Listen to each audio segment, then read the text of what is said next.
আজকে অভাবে পড়িয়া দেখেন আপনার আর ভাই নেই।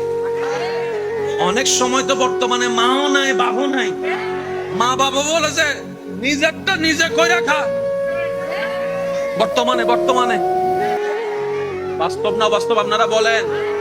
যে ছেলে কামাইতে পারে তারও আদর, তার বউরও আদর, তার ছেলে মেয়েরও আদর, নাতি নাতির বুকে টাইনা নাই। আর যে ছেলে সংসারে টাকা দিতে পারে না তারও দাম নাই, তার বউরও দাম নাই, এমনকি ছোট ছোট বাচ্চা নাতি নাতিরও দাম নাই। কথা বলেন ঠিক না? এই বাস্তবতা মানতে না চালেও মেনে নিতে হবে। যারা বুদ্ধিমান আছে, জ্ঞানওয়ালা, রব বলে যে দিলটা কাউকে দিস না যারা ভেঙে দিতে পারে, বরং দিলটা আমি রবের নামে ছেড়ে দে। আর আমি রব তেমন দয়াবান, পৃথিবীতে বাঙ্গা জিনিসের দাম থাকে না, কিন্তু তোর বাঙ্গা হৃদয়ের দাম তোর মার কাছে না থাকলে, বাবার কাছে না থাকলে, ভালোবাসার মানুষের কাছেও না থাকতে পারে, কিন্তু তোর বাঙ্গা হৃদয়ের দাম আমি রবের কাছে 24টা ঘন্টা আছে।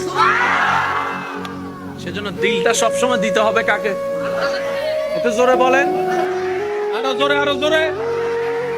বান্দা হিসেবে দিব আল্লাহকে, উম্মত হিসেবে দিব নবীকে। এবার